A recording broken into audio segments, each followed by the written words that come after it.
No. Okay. If anything, I'll maybe line up one or two particular individuals that I know will be on the call, so they don't ask Yeah, too because horrible what'll questions. happen, your YouTube audience won't be able to ask questions. So normally what you do is just monitor chat and then relay them to the presenter. No, to be honest, as long as our core senior audience, and hopefully they will mostly join soon, I'm not too worried.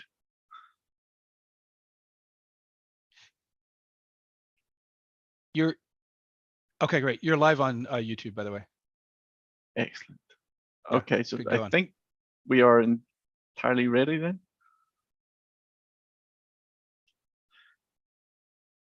So I'm going to mute myself, turn off my video until 2 o'clock. Okay.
Hi, we'll start in 2 minutes. We'll just wait for a few more people to join.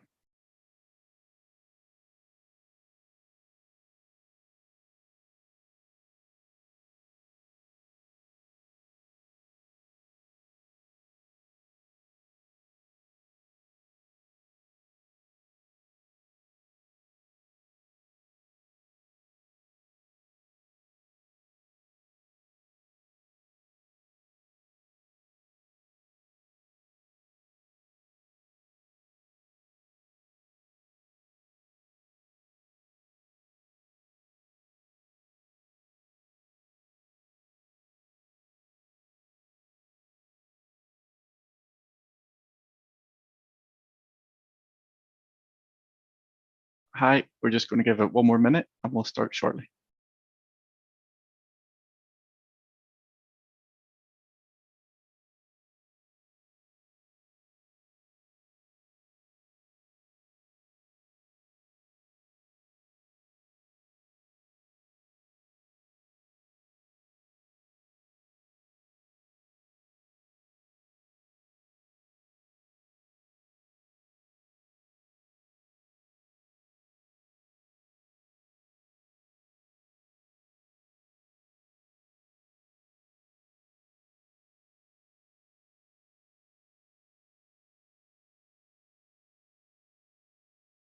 Hi, Terry. Good to see you. Can you hear me okay? Just to check my sound.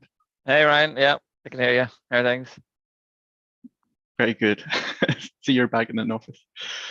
Yeah, 9 to 5, 5 days a week. Excellent. Good for you. We'll give it 1 more minute and then we'll start.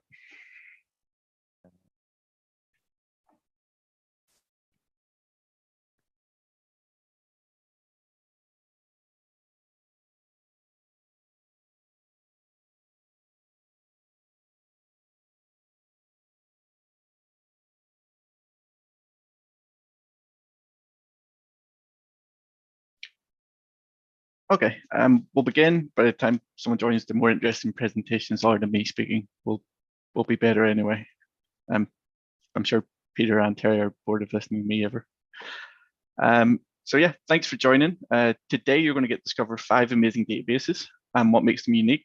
Each database will be presented by an expert from that company, and each presentation will last between 5 to 10 minutes. So this is going to be very, very fast. As background, I think most of the joiners here that know Time Stored probably use QStudio and know that for over 10 years it only supported 1 database. About a year ago, we added support for 6 more databases. Then we released a new tool, Pulse, that was for real-time visualization. And we began to interact with some new users, and they got us introduced to new databases, and they were extremely interesting because these new databases were fast, very fast. Colin warned it. They had things like as of joins, and they allowed archiving to S3. These were all things that we saw out of the box, and some of these were free, that were solving problems that at least I had previously seen in a lot of banks and places I'd been before. And using those databases and working with customers, we were able to create real-time updating dashboards, which hadn't been something we'd been able to do with other technologies before that.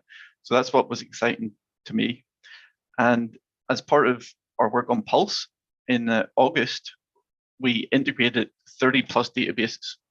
Now, most of these have like a default adapter, but in a number of what we considered the more interesting and innovative technologies, we've dived deeper and supported better integration. So there's the full list of the various databases we support. And like I said, we've built out the databases, next we're building out the streaming. But these are what I think is the 5 most interesting ones. You'll see each brings something unique to the table. And these presentations are what I would consider certainly the fastest rising, particularly in the area of finance and time series. So with that, the first up will be QuestDB. So Javier and Adam will be presenting. Javier is a hugely experienced open source advocate. He previously worked at AWS. When we were deploying Pulse to a QuestDB user, Javier was the most helpful expert I've ever encountered on a Slack channel. He answered my questions faultlessly.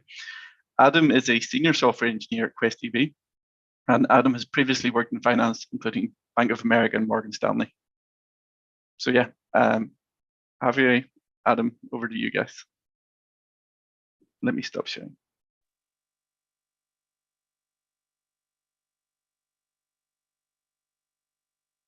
Thanks for the intro. All right, so on to QuestDB then. So I'm Adam, pleasure to meet you all. And what we build is a high-performance time series SQL database. So presentation today, I'll give you a bit of an intro, and then we'll give you a bit of a live demo as well if we get into it. So the first thing you should know about QuestDB is that it's actually an open source product.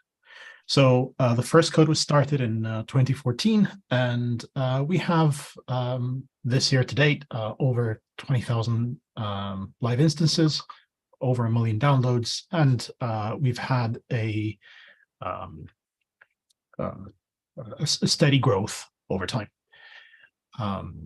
Right, so users, indeed, finance represents, or finance or people that deal with market data represent roughly 45% of our user base.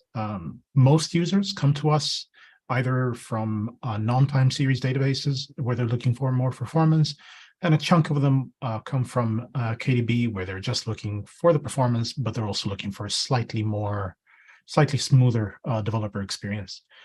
And then we have customers in the IoT or sensor data, including things like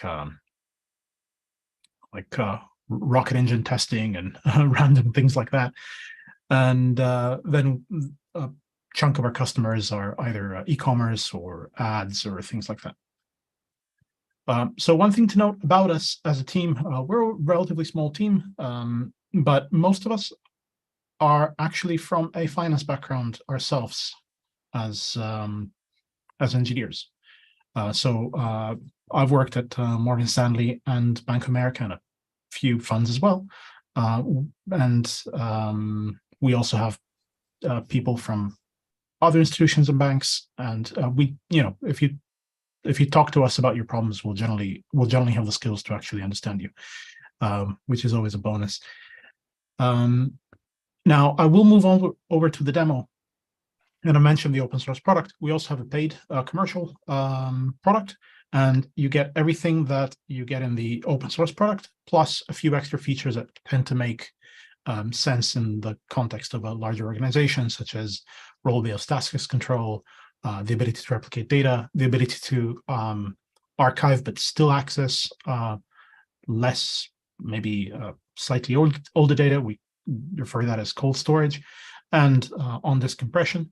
And you can use QuestDB either on your own hardware or on the cloud, and you get contracts with us with SLAs. And just before getting into the demo, a little bit of an overview of what a typical deployment would look like. You would deploy a primary instance with a few replicas, one or more. These replicate through an object store. This would be either S3 or Azure Blob or HDFS, depending on what is most convenient for you. And we have specific client libraries for most major languages. And this is how you get fast streaming data into QuestDB. And then you have SQL clients that can access the data either via PostgreSQL or HDFS. And with that, I will hand it over to Javier for a quick demo. Yeah, thank you, Adam. You need to stop. Yeah, I want to share my screen. Thank you so much. So now you should be able to see my screen there. So one thing before I go to the demo, one thing which is important to me, it's like in our team, a lot of engineers come from finance, because actually QuestDB was started in the city of London as a project for finance. Our CTO was working for a company. They had an asset tracking project. He couldn't find anything interesting. And a few years after, we are here at QuestDB. And we started telling you that QuestDB is actually a high-performance time series database. But what does it mean? What does it mean to be high performance? what does it mean to be built for time series? I think the best way to see this is with a demo. So basically, I went to Yahoo Finance and I download a few months of data from different tickers, 9 different tickers, Apple, Tesla, Nvidia, Microsoft, Meta, Google, you know. So I got some data from them.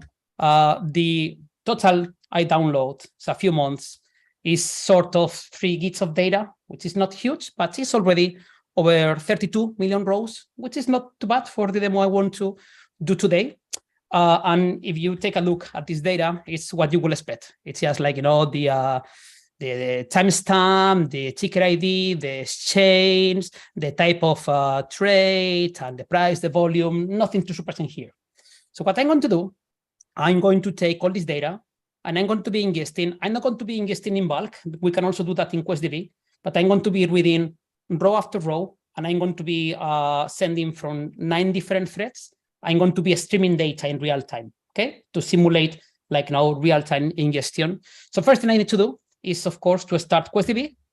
And for that, I'm going to do it in the, in a very, very basic setup.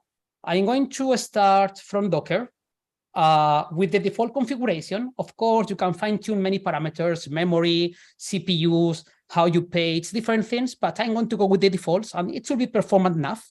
And I'm actually downloading the Docker image from the internet. It's not even installed on this machine. And I'm running this on Amazon EC2. So I'm running on EC2. I'm using an EVS drive, which is way slower than using an SSD, but still a lot of users use QuestDB on the cloud. So, you know, I want to show you that even in cloud, which is not super fast, even like, you know, without a fine-tuned configuration, just with the default, we can actually perform fairly well, depending on your definition of fairly well. So I'm going to start ingesting data now. I have a Python script. So basically, when you want to ingest data into QuestDB, if your data is coming from, I don't know, from Kafka or from Spark or from Flink, we have integrations to read natively into QuestDB.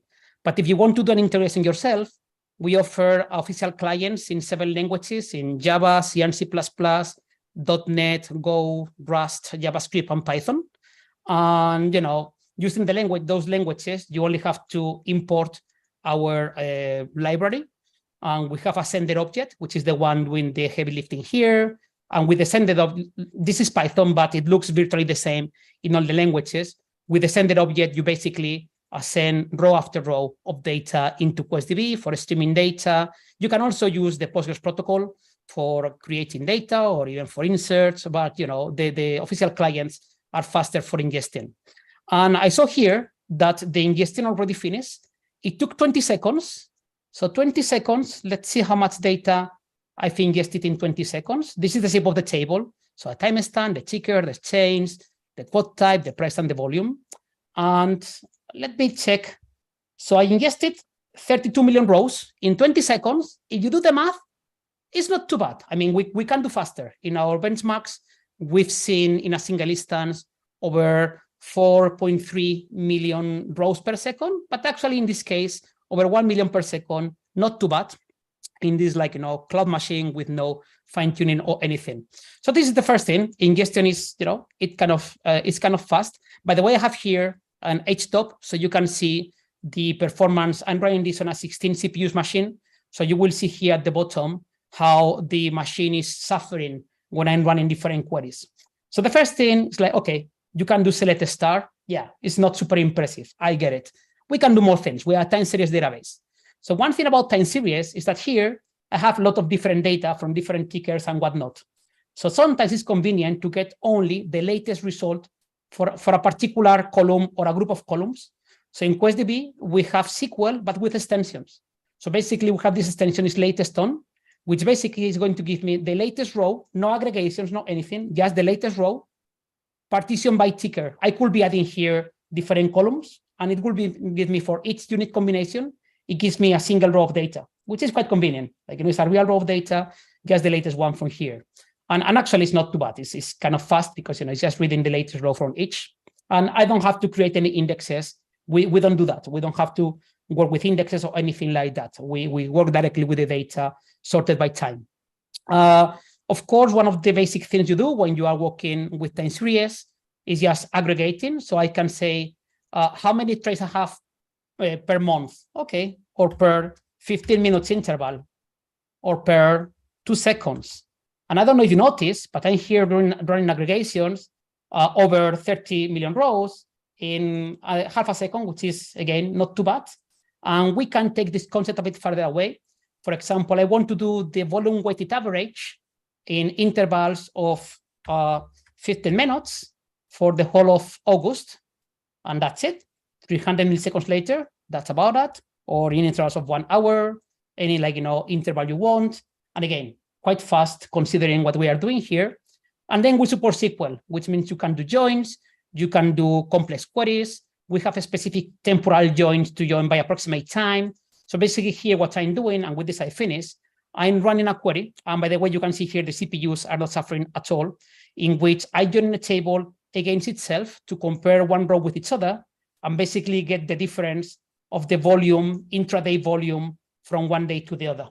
So I just wanted to give you a quick overview what you can do with QuestDB. I know we have only 10 minutes, so I'm going to finish right now. I don't know if we have time for any questions, but we are always available in our Slack, Twitter, LinkedIn, or wherever you want to contact the team of QuestDB. Thank you very much. Excellent. Thanks, Harvey. I'm sure there's quite a few people like Johnny seeing the group by 5 minutes thinking XBAR. He's smiling, so he's definitely thinking it. Okay, and thanks, Adam, as well. Let me see if I can share back.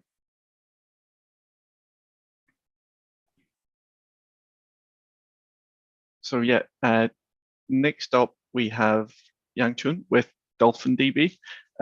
DolphinDB I'd heard about on-off since 4 or 5 years ago, but it was quite quiet rumblings. And then the next time I kind of looked at it, a whole ton of customers in APAC, and which made some people refer to them as the KDB of Asia. So with the great technology and a new initiative to reach new markets, I'm excited to see where DolphinDB is going to go to. Over to you, Yang Chun. Thank you. Let me share my screen. Yeah. Ron, I think you need to stop sharing first. Yeah, thank you. Yeah. All right. Okay, let me full screen from here. Okay, it's all good, right? Yep.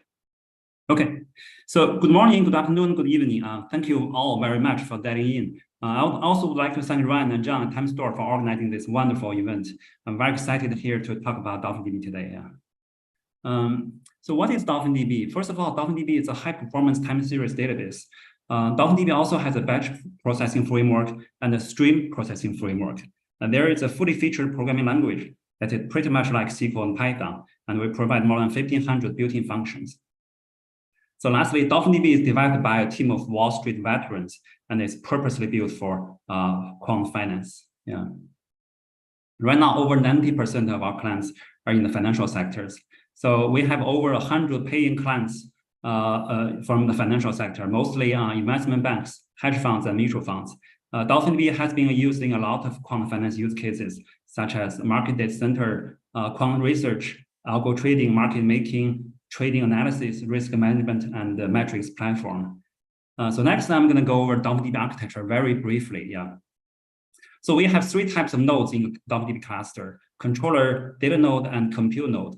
So because DolphinDB is a distributed system, and you can easily scale out horizontally by adding data nodes or compute nodes. So we offer high availability for data nodes, controller, and API clients. So we developed 3 types of storage engines on top of a built-in distributed file system that offers high availability and scalability. So there's an independent batch processing engine that offers SQL, machine learning, and general MapReduce capabilities. Third-party application can access DolphinDB by SDKs. We have SDKs for virtually all mainstream programming languages. And DolphinDB can access other systems via plugins. There are over 100 plugins. A few points about the database. DolphinDB is a columnar database. It's natively designed as a distributed database. guarantees ACID compliance and strong consistency, and it runs extremely fast. For example, it takes only a few milliseconds to select a stop tick data in a second from a table of 20 tetrabits. The performance advantage of DolphinDB is even more significant with high concurrency of queries.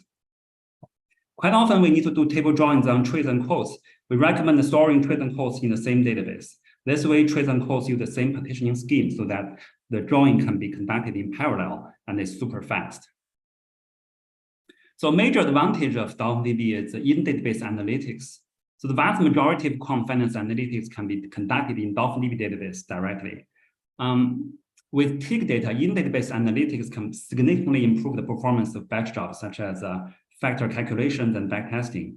It eliminates the need to move data and convert data formats between database and analytics system, which can be extremely time-consuming when you work with tick data.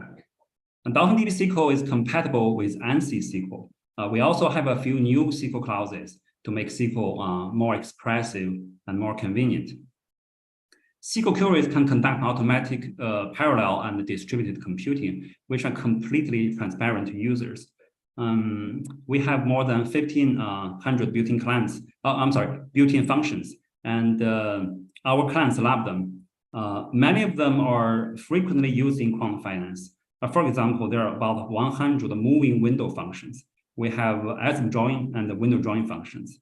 And these functions are all carefully optimized and are extremely fast. DolphinDB offers a fully featured programming language. It supports vector programming and functional programming. There are always some loops that cannot use vector programming. For these cases, you can use JIT to speed up the calculation by 1 or 2 orders of magnitude. Because all of our clients also use Python, and many of them would like to use Python in DolphinDB, we recently released the alpha version of Python Parser, which is a native Python runtime within DolphinDB process. It enables users to write Python script to access DolphinDB. Yeah. So this is an example about DolphinDB's programming language. In this example, we selected tick data of the 500 most liquid stocks in a day, calculate their average return in each minute, and then get their pairwise correlation matrix. So as you can see, this whole thing just looks like SQL with Python. This pivot by clause here is one of the new SQL clauses that we provide in DolphinDB. It generates a pivot table. Because most quant teams need to calculate trading signals or risk metrics in real time, DolphinDB, we also offer a streaming framework, which is highly performant and convenient to use. It has a PubSub system. It supports data replay. If you have developed some pretty good factors in backtesting DolphinDB, you can use the same factor expression in real-time calculation. And this is what we call unified stream and batch processing in DolphinDB. Compared with the common approach of developing factors in Python for research and implementing them in C++ for trading, it can significantly speed up factor implementation, as you no longer need to rewrite your factors in C++. Another important feature of DolphinDB's streaming framework is its built-in stream computing engines. So we have over 10 of them, and each one of them can do a specific type of job, and you can pipeline them together to conveniently implement complex real-time calculations. And all of the stream computing engines that we offer are optimized with incremental computing. Their latency is pretty close to C++. And lastly, DolphinDB streaming also supports high availability. Here are some of the most frequently used stream computing engines in DolphinDB. For example, time series engine for OHLC bars, cross-sectional engine for index intrinsic values, ASM join and window join engines for joining trace and quotes, etc. And this is an example of a very complex factor. A real-time data is ingested from a number of data sources, and it goes through 5 steps of calculation before we get a result. Now in DolphinDB, a stream engine's output can be another engine's input, so you can pipeline these engines. It just gives you a very high degree of freedom in terms of what kind of logic you want to implement in your factors. Important use of the T data is to develop high-frequency trading strategies. For that, we need data replay.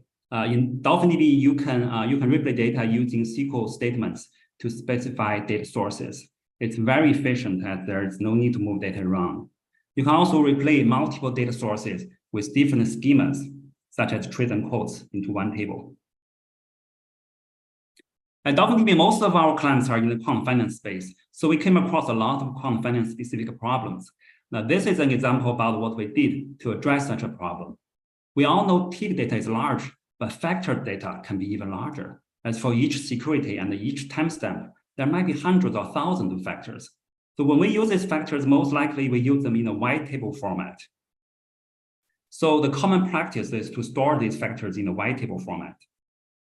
Now, the problem with this approach is that it's very inconvenient to maintain such a factor table. In a white table, each partition contains all factors. Let's suppose the factor appears in every day in your table. And if you need to delete this one factor, you would have to delete and rewrite your entire table. And this is the case for all columnar databases, to my best knowledge. Yeah. So if you store the factors in a narrow table format and make each partition contain only one factor, when you update or delete a factor, you can just rewrite or delete the partition for this factor without affecting any other partitions. And this can be 100 times faster than the white table format. However, to use these factors, you need to convert the factors from the narrow table format to the white table format. And it can take a long time if you have to retrieve the data from the database to another system to do so. So in DolphinDB, when we retrieve factors from a narrow table, we can use the DolphinDB SQL pivot by clause, as I mentioned before, to convert data into white table format. As we usually need to retrieve a large number of factors for each query, this pivot by operation can be conducted in parallel. So we did a lot of work to optimize this process. And in the end, the query performance on the narrow table format is about the same as the white table format. So now many of our users adopt this narrow table format to maintain their factors. To sum up, these are the main reasons why our clients chose us. They need a high-performance database to store huge volumes of data and to keep their data secure. They would like to conduct the vast majority of their computation in a database instead of moving huge volumes of data to another system for analytics. And they appreciate the high performance of our 1500 built-in functions and the convenience they offer. And lastly, they can save a lot of development time for streaming by using the factor formula from backtesting. Yeah, so in case you are interested, you know how to reach me. Thank you so much. Yeah. Excellent. Thanks, Hangzhu. Two quick questions. Can you name any of your customers that are currently using DolphinDB?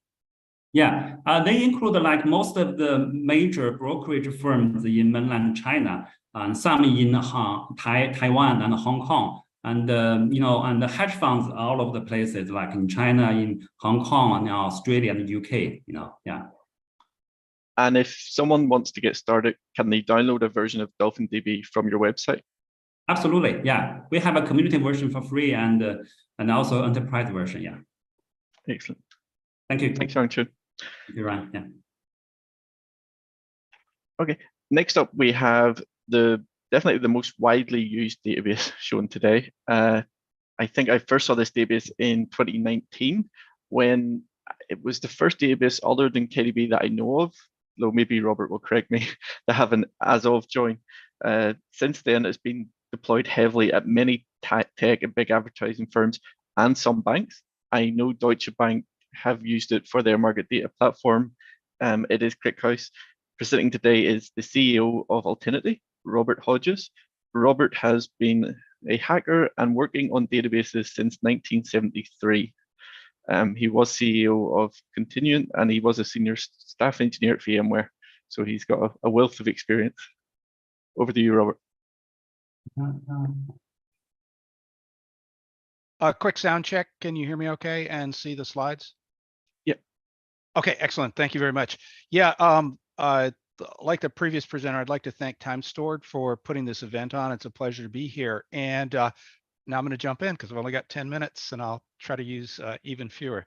So I'm Robert Hodges. I'm Altenity CEO. We are a service and software provider, an enterprise provider for ClickHouse, which, as Ryan said, is among the most widely used analytic databases today. Let's dig in. I'm going to be talking about real-time access to trillion row financial data sets. So if you haven't heard about ClickHouse, here's just a few factoids to help you orient what the technology is and how widespread it is, how it's used. So it is a distributed SQL column store. So by SQL, we mean it talks SQL, just like most civilized databases today. By distributed, we mean that it can operate in clusters. The largest one I know among our customers, we call the Frankenstein cluster. It's about 550 servers. And then it's a column store. So like most analytic databases, it stores data in columnar form, which of course has a whole raft of advantages ranging from compression to parallelization, so on and so forth. It's Apache licensed, has been since 2016. Last year, it's an enormous project on GitHub, one of the largest analytic databases out there. It had 392 unique contributors to the who had merged pull requests in 2022. And it's been growing in popularity since it was first open sourced in 2019. You can see the GitHub stars, it's now over 30,000. As a result of its speed, the easy accessibility thanks to open source, and just sort of general capabilities, it's become the linchpin of a wide range of analytic platforms. Typical architecture has data on the ingest side coming from everything from event streams to object storage, and then on the consumption side, feeding things like real-time dashboards, interactive graphics, as well as APIs. Let's talk about common use cases at a high level. And in fact, what this talk is about is fast, cost-efficient end user access to trillion row data sets. This is not the only use case, but it's one that's very relevant for financial systems. What do we mean by fast? Well, we mean consistent sub-second response that scales linearly with the amount of resources applied. What about cost efficient? Well, all-in costs that are low and predictable. And I'm not just talking about lack of licensing, I'm talking about efficiency in using hardware and also being parsimonious in labor. And then trillion row data sets. These are nowadays all over the place. ClickHouse is used in a couple dozen different, predominantly a couple dozen different verticals. But in the financial services area, we see applications that consume market tick data, that consumes outside event streams that are used to compute metadata that feed machine learning for trading, service log data for back-end financial systems, as well as observability. These are all important use cases where ClickHouse has a major role. One of the more interesting ones that I've seen among our partners, so we have a number of financial services customers today, but one of the ones that I really enjoyed looking at was an application to use ClickHouse to help allow traders develop their own strategies for interactions with the market based off high-speed market data. And the way that this looks, sort of very high level, is you have an input stream which is feeding market trade events at a very sort of really down to very, very low increments of time. And what the analysts are able to do is they're able to access that data directly. So this is not pre-aggregated. This is just a source data set, which they can then use to do sort of iterative slice and dice type queries, kind of like what you would do with Google Analytics, only on market data. So they can iterate over the history of particular assets, particular trade positions, so on and so forth. And then from that, sort of using graphical displays, which I'll talk about in a second, form their own trading strategies based on being able to see the evolution of particular equity positions. The graphic response is interesting. There are a whole wide range of tools that are available to do this. In this particular case, they did something clever and actually were able to feed it through the Splunk client, which their traders happen to be fairly familiar with. So it was a very interesting and innovative application.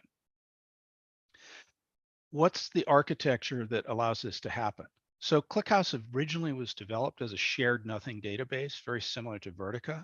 So when it first started out, you would have a set of servers connected over a network, and then talking to patches of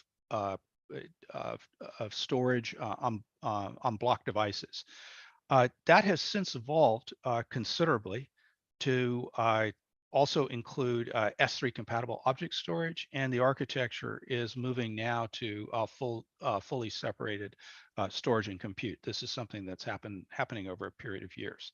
Just looking in details on the architecture, the individual servers are do vectorized parallel query.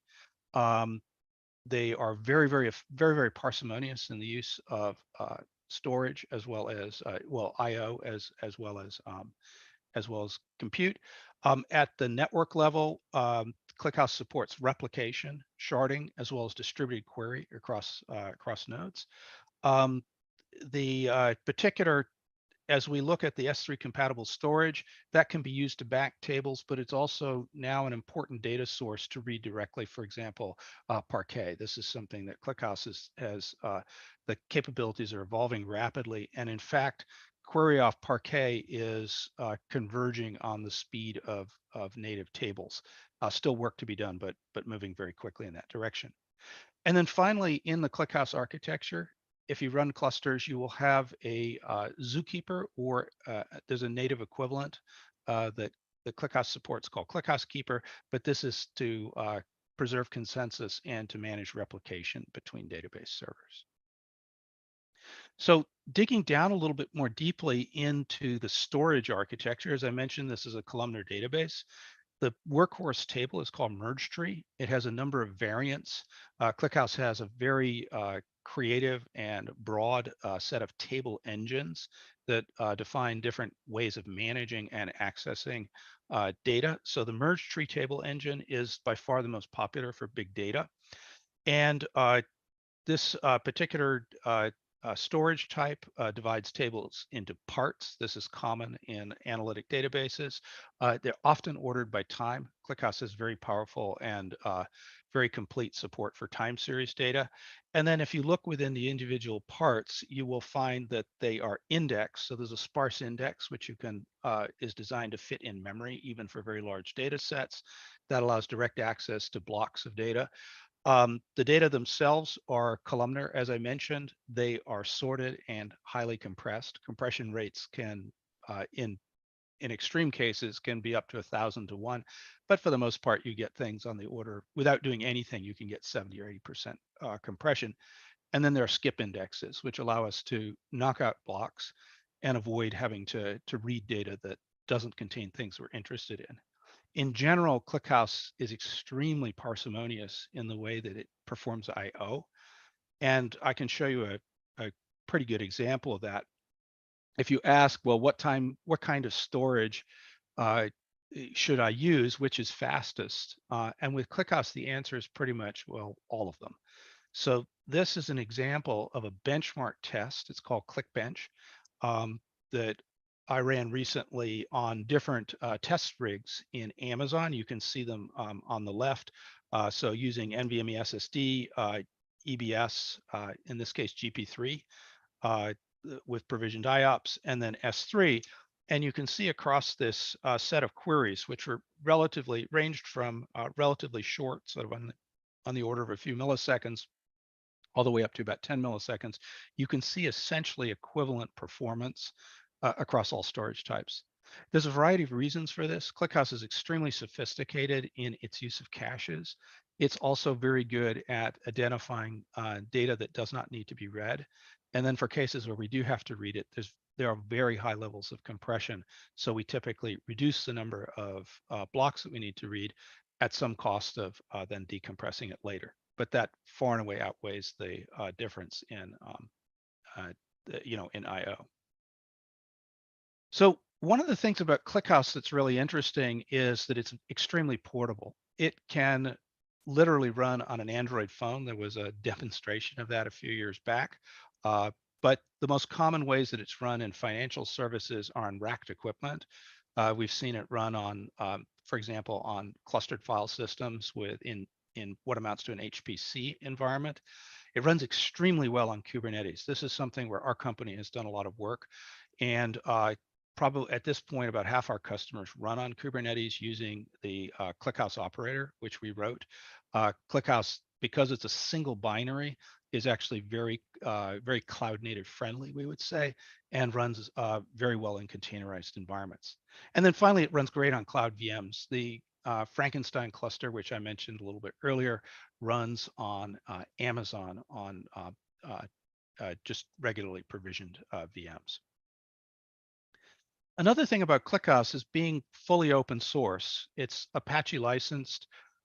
It interacts and integrates with a huge range of open source analytic products of projects of various kinds, ranging from event streaming to extract, load, and transform various kinds of rendering systems and BI tools. Also works well with proprietary tools like Looker, for example. Lots of client libraries for practically every language you can imagine. And then, of course, for Kubernetes, we have the Altinity operator, which we wrote. So one of the things that is great about ClickHouse is, for those of you that have heavy investments in open source, which I think most modern companies do, you're able to build the entire stack with with open source technologies that you can freely use in your backend systems, and basically have full control of the stack. So this is a really important factor, in fact, in ClickHouse's success. Reasons to pick ClickHouse. So we have many financial customers. There are many more who are not customers but are using ClickHouse, but very high performance. So I think financial services always want more performance. The person that gets there, the early bird gets the worm. There's a bunch of reasons why you want to be fast, but the principal one is it helps you make money. So the high performance is ClickHouse matches the performance of just about any other database out there, or exceeds it, of course. Followed by the Apache 2.0 licensing, the ability to use it freely in any business situation. The ability to run anywhere. This is very important because most companies run across a multiplicity of environments, but it runs, of course, perfectly well in on-prem environments, which are still quite prevalent in financial services. It has support for multiple storage types. As I showed, they all perform well, and there's constant work to make that better. And then it has great integration into open source analytics stacks. So this is the general sort of, a general introduction to ClickHouse. I'm not going to do a demo in the interest of time, but what I'm going to do is post a link for a talk that I did at Databricks last year that does include a demo and actually expands on this use case, including some of the ways that you would go about actually building systems that allow people, allow your analysts, allow your traders to have direct access to financial data. I'll post that as soon as the talk is done. Meanwhile, just a word about us. So we're in Altinity Incorporated, once again, an enterprise provider for ClickHouse. We were founded in 2017, and we have hundreds of customers. We help them run ClickHouse in every possible environment. So we have Altinity Cloud. That was the first managed ClickHouse in Amazon as well as GCP. We've now extended it to run on Kubernetes anywhere. So we can manage that, or you can run the thing entirely yourself. And then we offer enterprise support for self-managed platforms that are based on ClickHouse. If you'd like to find out more, please feel free to contact us at altinity.com. There's a variety of ways to reach us. We have worked with financial data as well as real-time systems for many years, so we'd love to talk with you. Thank you very much, and thanks again to Timescaled for inviting us here today. Excellent, Robert. That was great. Can I ask, can you name any of the? So I know Deutsche Bank, but can you name any other finance firms that have got this deployed? I Actually, I need to be very, there are Careful. these things called NDAs, and so I need to be very, but let me just say a couple of companies which are large and solve some problems which are, shall we say, isomorphic with some of the financial services solutions. They include Cisco and VMware. Those are two very large companies that are using ClickHouse and our customers. If you want to find a full list, there's an adopters page at clickhouse.com, which shows you some of the major companies that have used this. And you mentioned ClickBench. I've definitely stumbled on that, and ClickHouse probably has the most open and honest benchmarking suite I've seen, and quite comprehensive. I think they're one of the few that I've logged on the benchmarks and found ClickHouse getting beaten, and then they typically come back later, but it's rare to see a vendor actually admit that they're getting beaten in an area. Yes, this is open source, so we're people are pretty open about this. One thing I will say is, if you are, for those of you who are contemplating using this technology, the benchmarks are great, but the only benchmark that really counts is your own data. So I would get that on, run the queries. You'll find it's fast, but you may have to do a little bit of tweaking to get the full, to get the full benefit of ClickHouse's power. If a firm was interested, do you typically do POCs to walk them through? Absolutely. An example, or yeah. And so our typical engagement, well, we have, because we allow it to run anywhere, you pick a place where you'd like to start. You could start in our cloud if you just want to test it out. We do POCs. We have some of the best enterprise support people around for ClickHouse. They've all been running ClickHouse for years. And our goal is to get you up and running and help you learn about this technology. I will say, like many databases of this type, it's a race car. So, and it does take some understanding to use it effectively. And so the POCs are directly focused on helping you frame the problem correctly and then use ClickHouse most effectively to solve it. That's exactly how it felt to me. Even coming from some database experience, I found ClickHouse comprehensive and very large, and definitely would have appreciated someone holding my hand. Of features, and there's also some things you shouldn't do. So one of the things we do in the POCs is help people identify those rabbit holes and stay out of them. Excellent. Thanks again, Robert. That was great. Thank you. It's a pleasure. Okay, I will share my screen.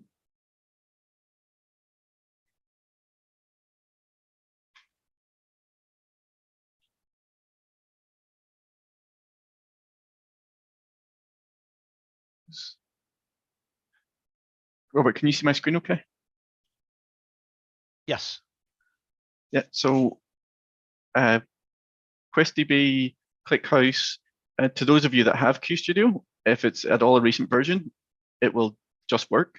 You can look under databases, and both QuestDB and most of the ones you see here today will have integration instructions for connecting. And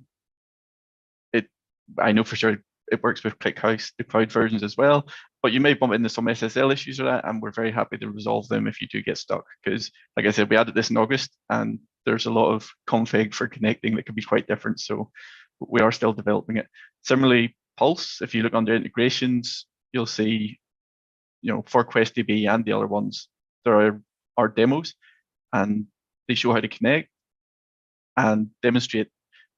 Both Robert highlighted the real-time aspect and QuestDB highlighted the real-time.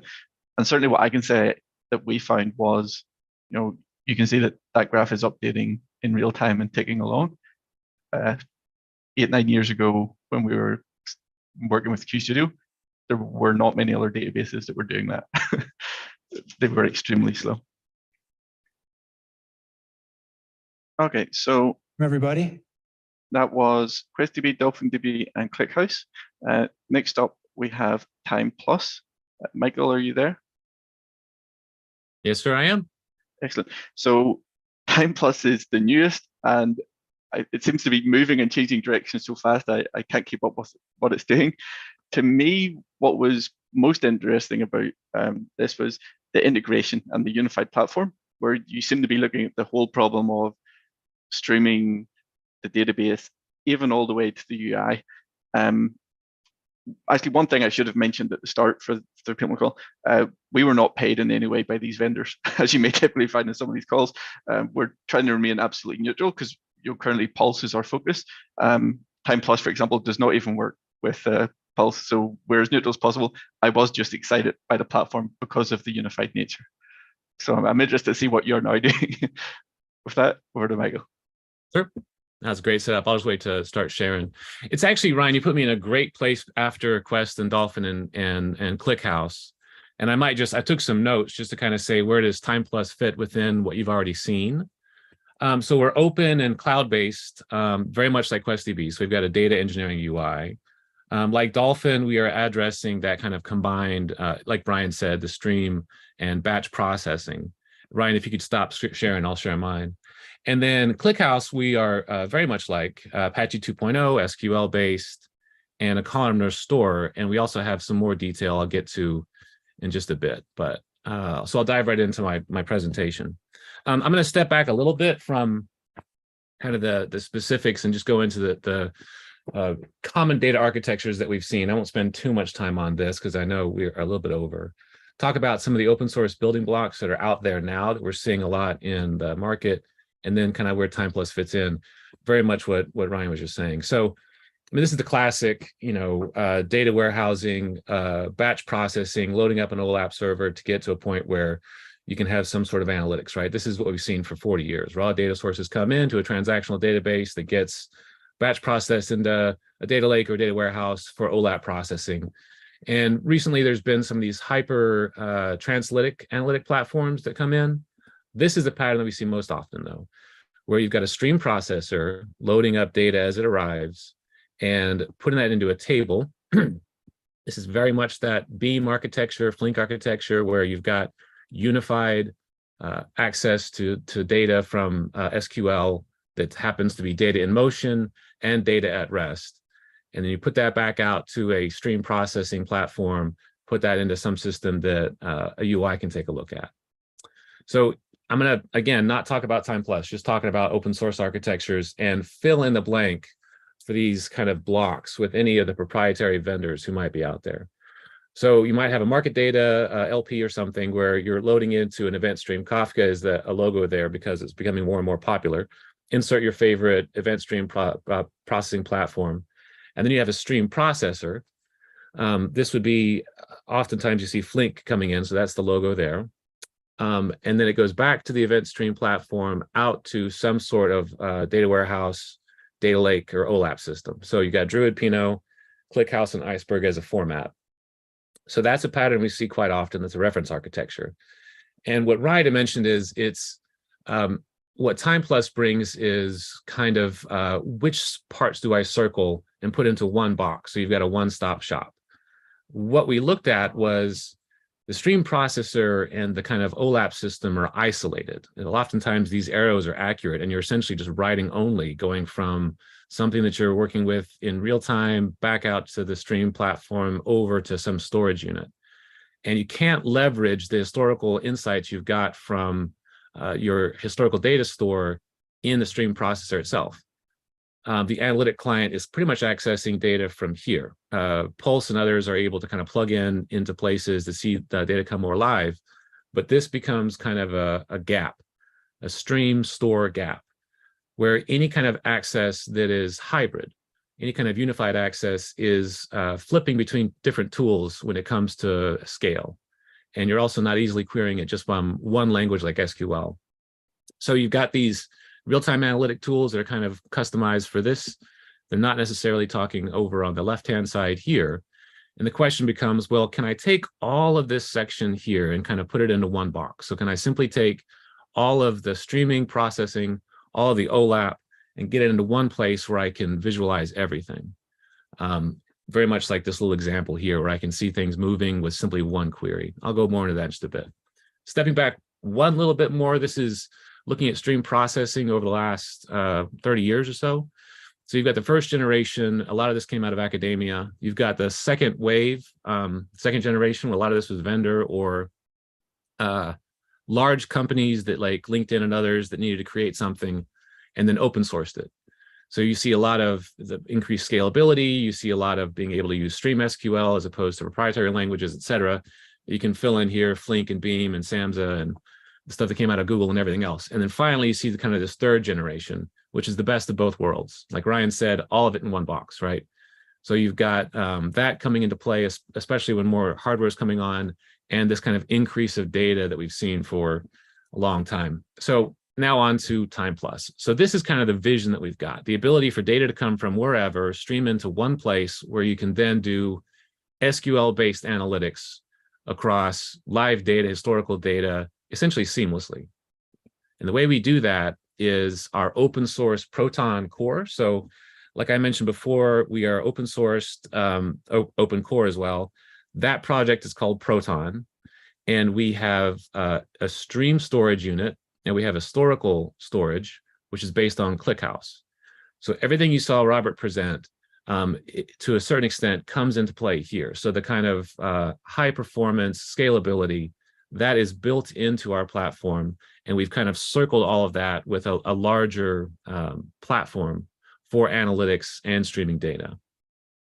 So if you were to go to our GitHub repository, this is the architecture diagram you'll see, where we've got, again, a unified SQL with a streaming extension. So somebody mentioned, or Ryan, you mentioned earlier doing XBars, right? So if you wanted to query our stuff, you could do a tumble or you could do a session window. You're essentially parameterizing the window that you want and then grouping it and joining it and doing whatever else you need to via SQL. So data ingest framework comes into our native log. Again, this is the stream processor. Things are stored out into the historical data store for durability and persistence within, so we are third generation within the aggregations. And then you can do the batch and streaming reads as you would expect. Right now, we support a lot of different external data sources. So Kafka, Pulsar, so that includes Confluent and Redpanda, Stream Native. We're getting more support for other Pulsar players and other kind of cloud vendors as well. So that's that. And I'll do I can run through a demo if you want, but I'll just show you a couple of quick examples. If you were to go to Robert's demo, you're probably going to see this sort of stuff where you're doing a query and you're seeing, you know, on this is on my laptop, 21 million records per second. I'll just do it real quick. So what I'm doing is I'm doing an as of join between quotes and trades. I'll go ahead and run that live. This is on MacBook Pro from a couple years ago, and I'm knocking out 21 million records a second. This can obviously go up as you start to scale. I haven't done anything. And oh, by the way, this application that I'm running, M1 Proton, that's just a single binary release. You can go to our GitHub repository and download. So if you want to try this out on your own Mac, go ahead, knock yourself out. I'll throw in the create stream statements as well, so you can actually run this. Sorry, Michael, we see your other screen, I believe. So we still see the presentation and not the demo. Okay. Maybe. Well, I'll come back to that after I share the demo then. But if you can imagine the screen that you saw not moving, but 21 million records, and I'll get that to work in a bit. And then this is a small sample of the UI. So if you were to go to the Time Plus free trial, and again, yell at me if you don't see the screen. I'm just doing a silly weighted index calculation against the New York taxi cab data set. So I'm saying, grab a few values and then, you know, multiply it by some coefficient and add it up to get a fingerprint of quote unquote some kind of health of the data set. But the bottom line is I'm running half a billion rows in about 35 seconds. So that's getting up to, you know, again, in the 10, 15 million row per second count.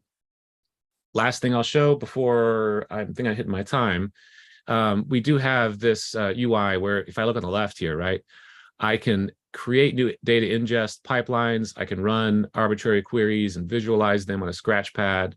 I've got the ability to do views and materialize views, sync any data that I've got from a stream processor back out to an event platform for later, you know, downstream digest. I've got user-defined functions.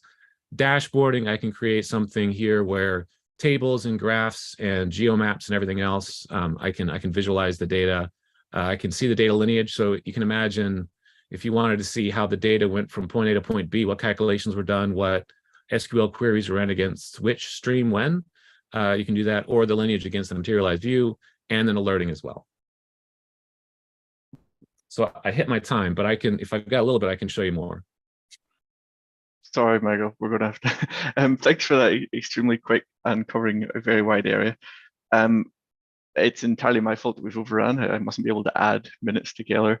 If anyone really needs to go, obviously go. We do have one last presentation. I'm hugely excited by this one. It's definitely different than all of the previous ones. Gabor, are you there? Yeah. Yes. So what is the most widely deployed database in the world? Think in your head. SQLite. Yeah, Gabor, I knew you would know. It is SQLite. It's deployed in Android and Firefox. It's embedded everywhere. In my mind, DuckDB is aiming to be the embedded analytical database. I'm really excited by this. It's actually distributed with QStudio, and you can just save a file and run it. And to me, the ability to embed a really capable database with as-of joins and hugely powerful calling audit is really exciting. Over to you, Gabor. Thanks, Ryan, and thanks for having us. So I am Gabor Szarnyas. I work at DuckDB Labs as a developer relations advocate, and I would like to introduce you to DuckDB, an in-process analytical database management system. So when we set out to build DuckDB, we had a couple of ambitious design goals in mind. We wanted to create a database system that is easy to deploy.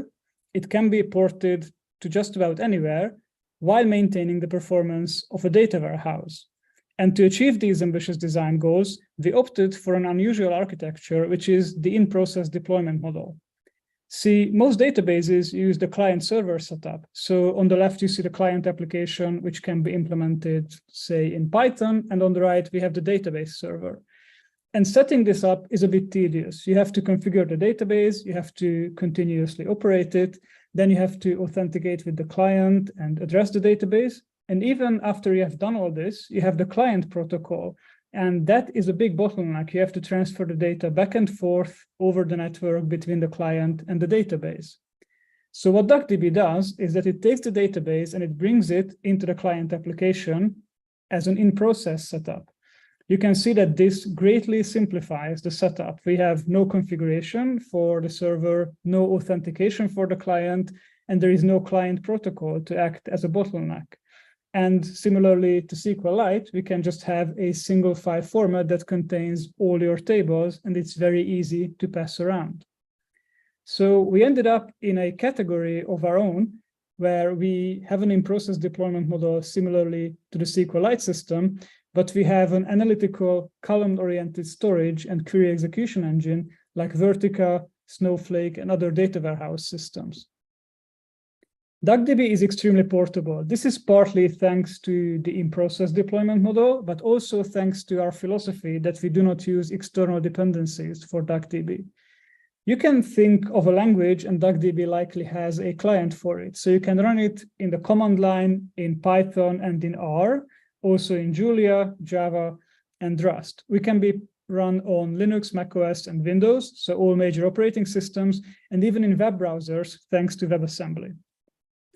So, of course, you can run DuckDB on a server, but people often run DuckDB on a laptop where it also performs quite well.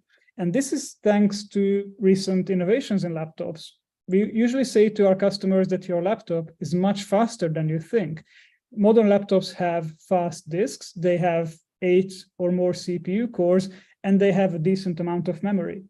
Then you put all that together with a columnar storage that supports compression, parallel execution, and vectorized query execution, you get very good performance. A small benchmark that I did on the very laptop that I'm presenting from is our CSV loader. And I noticed that we can load CSVs at more than 1 gigabytes per second. This means that if you only have a couple of gigabytes of CSV files, you can analyze them at an interactive speed. But even if you have hundreds of gigabytes of CSVs, you don't have to leave your laptop. You can load all the data on your laptop, and it will only take a few minutes.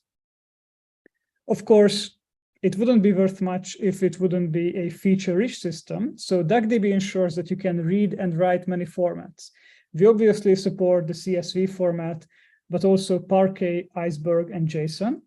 And interestingly, thanks to our in-process data deployment model, we can interact with data frame libraries. So we can have a zero copy access towards Pandas data frames. You can read them and write them without creating an individual DuckDB compliant copy.